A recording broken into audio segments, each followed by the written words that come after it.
1966-এ নিজেদের ঘরের মাঠে সর্বশেষ বিশ্বকাপ জয়ের পর থেকেই একটি অভিশাপ যেন তাড়া করছে ইংলিশ ফুটবলকে। এরপর থেকে প্রতিটি বিশ্বকাপে ফ্যানদের একটাই আশা, ইটস কামিং হোম। কিন্তু বাস্তবিক করতে it never came home.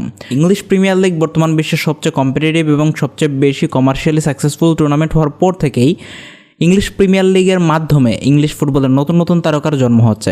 Specially last কয়েক বছরে ইংলিশ ফুটবলের ট্যালেন্টের ঘাটতির ব্যাপারে তেমন কোনো সন্দেহ তাদের ফ্যানদের মধ্যে নেই। তবে ইংল্যান্ড দলের সেই রক্ষণাত্মক সাউথগেটের আমল শেষ হয়ে গিয়েছে। তারা স্কোয়াডে নিয়ে এসেছে চ্যাম্পিয়ন্স লিগ জয়ী টমাস টুকেলকে। টমাস টুকেলের অধীনে ইংল্যান্ডের ভাগ্য কতটুকু পরিবর্তন হতে পারে সেটা সম্পর্কে অনেকেরই ডাউট রয়ে গিয়েছে। স্পেশালি ইংল্যান্ড তাদের 26 সদস্যের বিশ্বকাপ দল ঘোষণা করেছে, সেখানে এই বিশ্বকাপ দল দেখে অনেকে দুই ভাগে বিভক্ত হয়ে গিয়েছেন। অনেকে বলছেন এটা হচ্ছে ইংল্যান্ডের সবচেয়ে ব্যালেন্স স্কোয়াড, অনেকে বলছেন টমাস টুকেল কি জুয়া খেলছেন।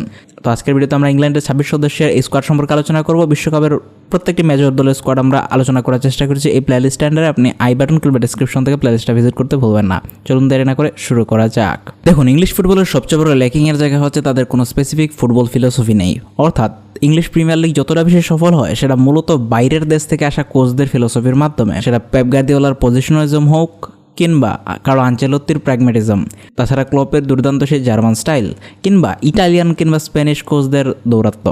দিন শেষে ইংল্যান্ড থেকে তাদের নিজস্ব কোনো ফুটবল ফিলোসফি বা দর্শন বের হয়ে আসে না।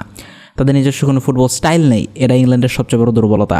তবে ইংল্যান্ড দলে ট্যালেন্টের ঘাটতি লাস্ট কয়েক বছর অ্যাটলিস্ট হয়নি, বিশেষ করে প্রিমিয়ার লিগ অনেক বেশি ট্যালেন্ট জন্ম দিতে পারছে। প্রথমে চলুন দেখা যাক টমাস টুকেল যে 26 সদস্যের স্কোয়াড ঘোষণা করেছেন সেখানে কারা কারা রয়েছেন। গোলকিপার হিসেবে ডাক পেয়েছেন জর্ডান পিকফোর্ড, ডিন হেন্ডারসন এবং জেমস ট্রাফোর্ড।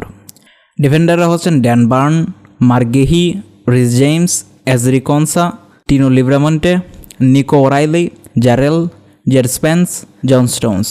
মিডফিল্ডাররা হচ্ছেন Elliot Anderson, Jude Bellingham, Eberechi Eze, Jordan Henderson, Kobbie Mainoo, Declan Rice, Morgan Rogers.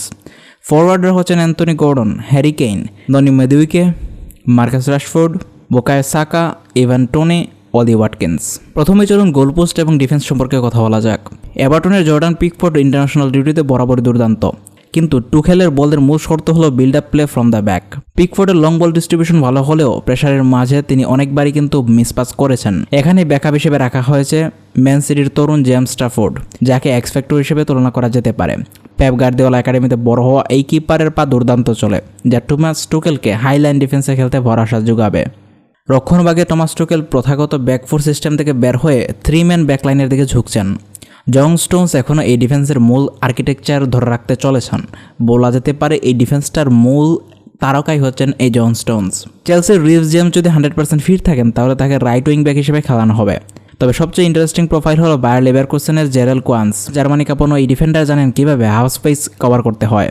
আর ম্যানচেস্টার সিটির নিকো ওরাইলিকে যোগ দেওয়ার মাধ্যমে ব্যাকলাইনে পাসিংয়ের গতি বাড়ানোর ব্যাপারে দৃষ্টি দিয়েছেন টমাস টুকেল। লেফট ব্যাকের ন্যাচারাল প্লেয়ারদের অভাব থাকার কারণে নিউক্যাসলের ড্যান বার্নের ফিজিক্যালিটি এবং হাইটকে কাজে লাগানোর চেষ্টা করবেন টমাস টুকেল, স্পেশালি সেট পিসের দিক দিয়ে। ডিফেন্সে হ্যারি ম্যাগুয়ারের না থাকাই সবচেয়ে বড় নিউজগুলোর একটি ছিল। তবে রিসেন্টলি তার এমন কোনো আহামরি পারফরমেন্স নেই যে তাকে ইংল্যান্ড দলে রাখতেই হবে। এবার আসা যাক মিডফিল্ডে। মাঝমাঠের গল্পরা রাজকীয়। ডেক্লান রাইস আর জুড বেলিংহাম বিশ্বের যে কোনো কোচের কাছে এটি একটি ড্রিম মিডফিল্ড লাইন। রাইস খেলবেন ডাবল পিভটের অ্যাঙ্কার রোলে, যা আর্সেনালের হয়ে তিনি নিয়মিত করে থাকেন। আর বেলিংহাম খেলবেন বক্স টু বক্স রোলে কিংবা নাম্বার 10 রোলে। সম্ভবত ইংল্যান্ড দলের ইতিহাসের সবচেয়ে ট্যালেন্টেড মিডফিল্ডারদের একজন হচ্ছেন এই বেলিংহাম। আর এই দলটা আবর্তিত হতে চলেছে রিয়াল মাদ্রিদের তারকার মিডফিল্ড পারফরমেন্সের উপর ভিত্তি করেই। দেখুন, ইংল্যান্ড দলটাতে হ্যারি কেইনের মতো একজন দুর্দান্ত স্ট্রাইকার থাকলেও এই দলের মূল ইঞ্জিন হতে চলেছে তার মিডফিল্ডটাই।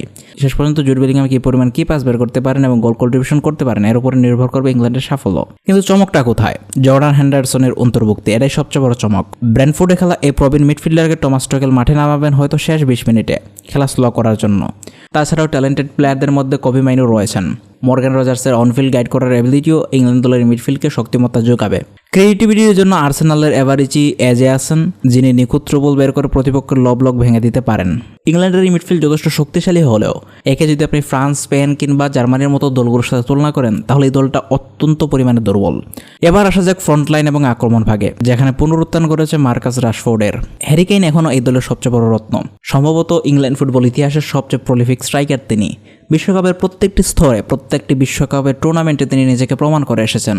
আর ইংল্যান্ড দলটাতে যখনই তিনি খেলেছেন তার পারফরমেন্সে কখনো ঘাটতি দেখা যায়নি। ম্যানচেস্টার ইউনাইটেডের ফর্ম হারিয়ে বসা মার্কাস রাশফোর্ড এখন লোনে বার্সেলোনার হয়ে খেলছেন। অনেকেই ভেবেছিলেন তার কেরিয়ার শেষ, কিন্তু ক্যাম্প ন্যুতে গিয়ে রাশফোর্ড নিজেকে রিইনভেন্ট করতে পেরেছেন। তার হাই কনফিডেন্স এবং পেসকে টমাস টুকেল ডাইরেক্ট ফুটবল খেলার জন্য কাজে লাগিয়ে নেবেন। অ্যান্থনি গর্ডনের ওয়ার্ক রেট ভালো হলেও তার চেয়ে রাশফোর্ডের ডিসিশন মেকিং এবিলিটি অনেক বেশি ভালো। এবার বেঞ্চে আছেন ননি মাদুইকে, অদি ওয়াটকিন্স এবং আল আলির ইভান টোনি, যার মানে প্ল্যান এ যদি কাজ না করে টমাস টুকেলের কাছে প্ল্যান বি এবং সি রেডি আছে। তো ওভারঅল এই স্কোয়াডটার ব্যাপারে যদি আমরা কথা বলতে চাই, তাহলে আমার কাছে মনে হয়েছে গত বিশ্বকাপ থেকে ইংল্যান্ডের এই বিশ্বকাপের দলটা অনেক বেশি দুর্বল হয়েছে।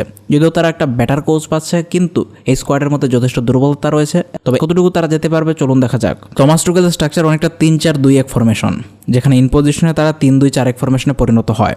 বিল্ড আপ ফেজের ক্ষেত্রে জন স্টোনস ইনভার্টেড হয়ে উঠেন এবং ডেকলান রাইসের সাথে ডাবল পিভট তৈরি করেন। মার্ক গেহি এবং এলজরি ব্যাকলাইনে চওড়া হয়ে ওঠেন। উইং অ্যাটাকের ক্ষেত্রে রিস জেমস এবং বুকায়ো সাকা ডান প্রান্ত থেকে ওভারল্যাপ করবেন। বাম প্রান্তে রাশফোর্ড উইং ছেড়ে ইনসাইড ফরওয়ার্ড কিংবা সেকেন্ড স্ট্রাইকার হিসেবে বক্সে ঢুকবেন, যা হ্যারি কেনের জন্য তার মার্কারকে চাপে ফেলতে অনেক বেশি ভূমিকা রাখবে। কাউন্টার প্রেসের ক্ষেত্রে বল হারালে টুকেলের দল জোন প্রেসিংয়ের উপর জোর দিয়ে থাকে। বেলিংহাম এবং রাইস মাঝমারি প্রতিপক্ষের কাউন্টার অ্যাটাক লক করে থাকেন। যে ধরনের টমাস টুকেল একাদশ খেলাচ্ছেন, সেই হিসেবে ইংল্যান্ডের একাদশটা অনেকটা এরকম হতে পারে। গোলকিপার হিসেবে আমরা দেখতে পাবো পিকফোর্ডকে, কোনসা, স্টোনস এবং গেহিকে নিয়ে তাদের ডিফেন্সটা তৈরি হবে। রিস জেমস এবং সাকাকে ইউজ করা হবে উইংব্যাক হিসেবে। মিডফিল্ডে থাকবেন রাইস এবং বেলিংহাম এবং আক্রমণ ভাগে এজে, রাশফোর্ড এবং কেইন। সাউথগেটের ইংল্যান্ড দল পজিশন ধরে রাখত, কিন্তু সেটা ছিল ব্যাক পাস এবং সাইড পাসের বোরিং খেলা। টুকেলের বল অনেক বেশি ভার্টিক্যাল, বল রিসিভ করে পাসটা সরাসরি যাবে ফরওয়ার্ড লাইনে।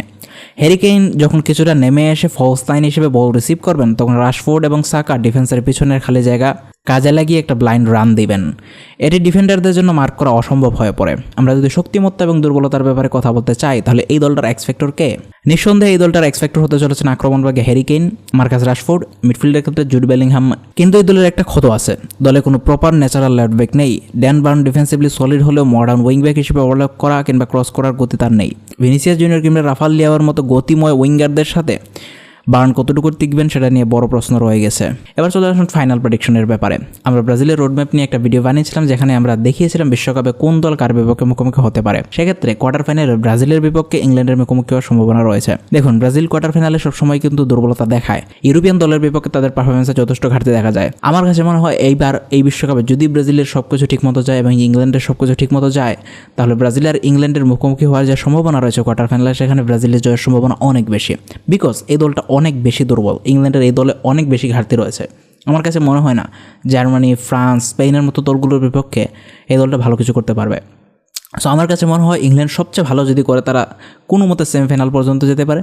তবে আমার কাছে মনে হয় তার কোয়ার্টার ফাইনাল কিংবা তার আগেই হয়তো বাদ পড়ে যাবে। সো আপনার মতামত কমেন্টে জানাতে ভুলবেন না। এবং it's coming home, it is never coming হোমে পরিণত হয়ে যাচ্ছে ইংল্যান্ডের ফুটবল। এর পরবর্তীতে কোন দিকে যায় সেটাও আমরা নজর রাখবো। Thank you for watching this video. এর পরবর্তীতে ওয়ার্ল্ড কাপের বাকি দলগুলো সম্পর্কে ভিডিও থাকবে।